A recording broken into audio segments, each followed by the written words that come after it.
Mihari had to run, but he had no idea where to go. The air raid siren was making a familiar shrieking sound, warning the townspeople that soon there would be Nazi planes overhead.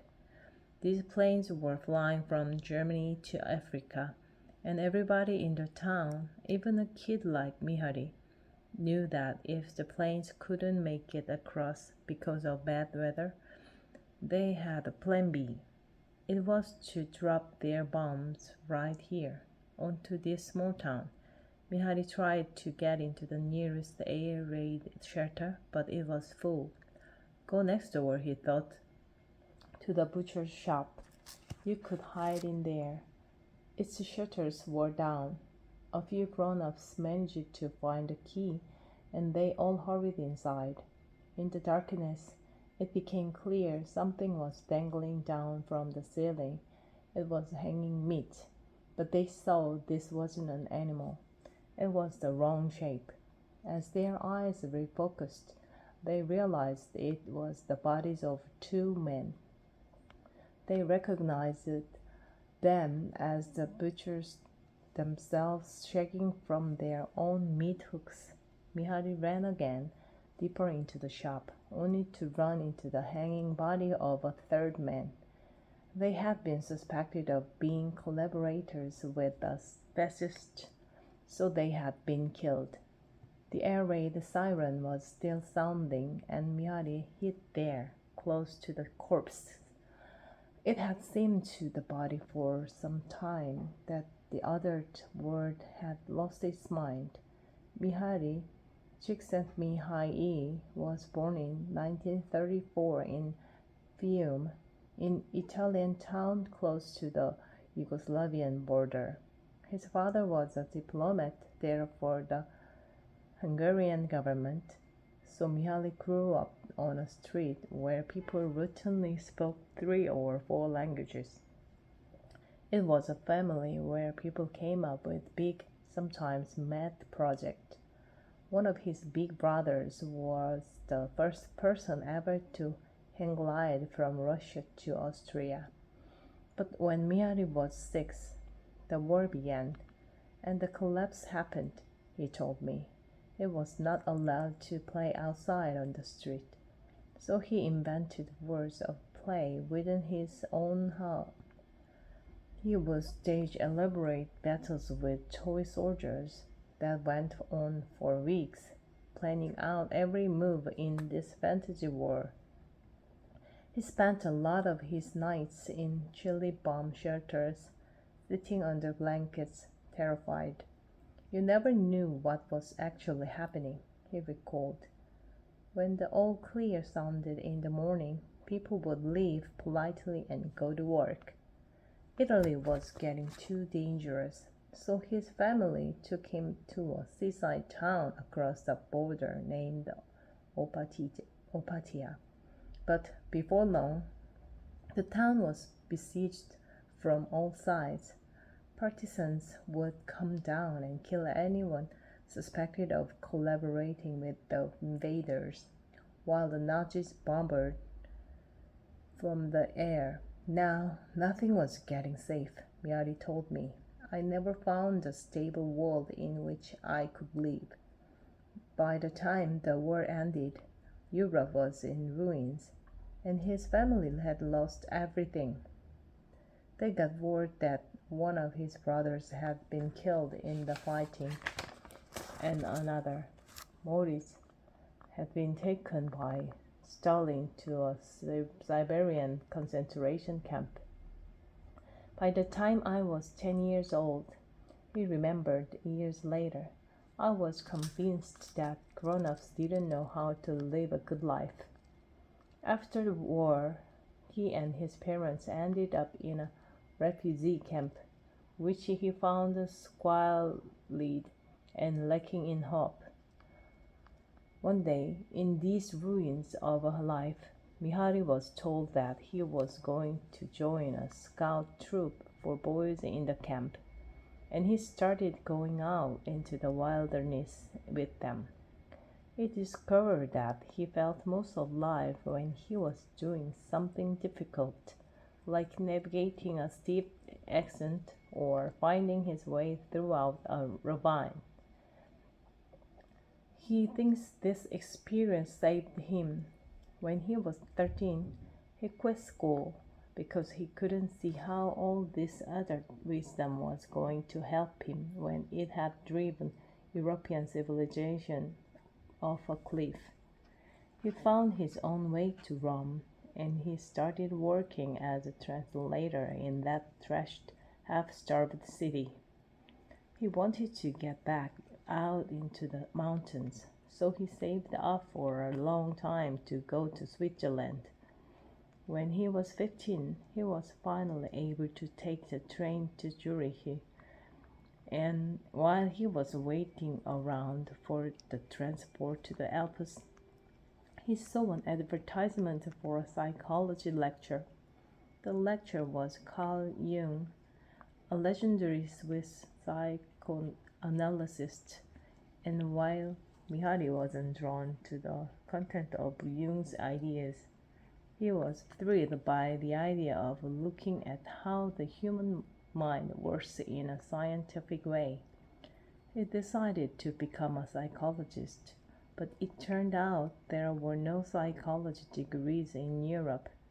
He learned, though, that the subject existed in a distant country he had only seen in the movies, the United States. Finally, after years of saving, he made it there, only to get a nasty shock when he arrived.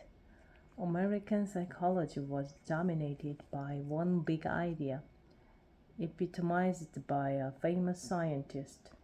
A Harvard professor named B.F. Skinner had become an intellectual celebrity by discovering something strange. You can take an animal that seems to be freely making up its own mind about what to pay attention to, like a pigeon, or a rat, or a pig, and you can get it pay attention to whatever you choose for it.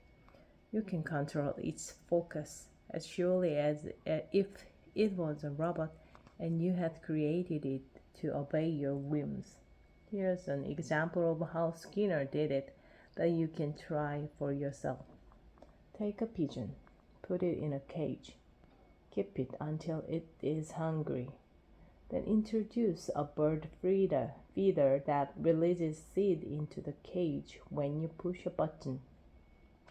Pigeons move around a lot, so wait until the pigeon makes a random movement that you have chosen in advance, like, say, jerking its head up high or sticking out its left wing. And at that precise moment, release some pellets. Then wait for it to make the same random movement again and give it more pellets. If you do this a few times, the pigeon will quickly learn that if it wants pellets, it should carry out the random gesture you have chosen, and it will start to do it a lot. If you manipulate it correctly, its focus will come to be dominated by the twitch that you chose to reward. It will come to jerk up its head or stick out its left wing obsessively. When Skinner discovered this, he wanted to figure out, how far can you take this? How elaborately can you program an animal using these reinforcements? He discovered you can take it really far. You can teach a pigeon to play ping pong. You can teach a rabbit to pick up coins and put them into piggy banks. You can teach a pig to vacuum. Many animals will focus on very complex and to them meaningless things if you reward them right. Skinner became convinced that this principle explained human behavior almost in its entirety.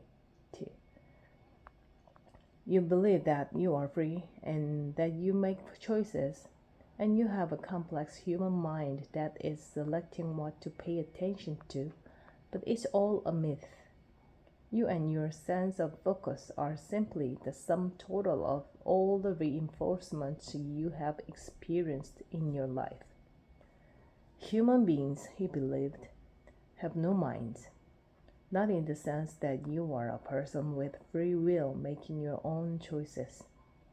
You can be reprogrammed in any way that a clever designer wants. Years later, the designers of Instagram asked, if we reinforce our users for taking selfies, if we give them hearts and likes, will they start to do it obsessively? Just like the pigeon will obsessively hold out its left wing to get extra seed? They took Skinner's core techniques and applied them to a billion people. Miali learned that these ideas ruled American psychology, and they were hugely influential in American society too. Skinner was a star, featured on the front page of Time magazine. He was so famous that by 1981, 82% of the American college educated public could identify who he was. To Mihaly, this seemed like a bleak and limited view of human psychology. It clearly yielded some results, but he believed it was missing most of what it means to be human. He decided he wanted to explore the aspects of human psychology that were positive and nourishing and generated something more than hollow mechanical responses. But there weren't many people in American psychology that thought like this. To begin, he decided to study something that seemed to him to be one of the great achievements of human beings, the making of art. He had seen destruction. Now it was time to study creation.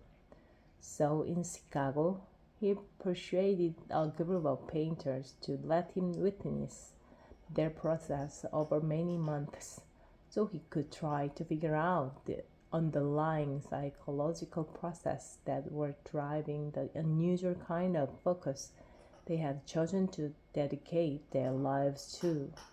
He watched one artist after another focusing on a single image and attending to it with great care.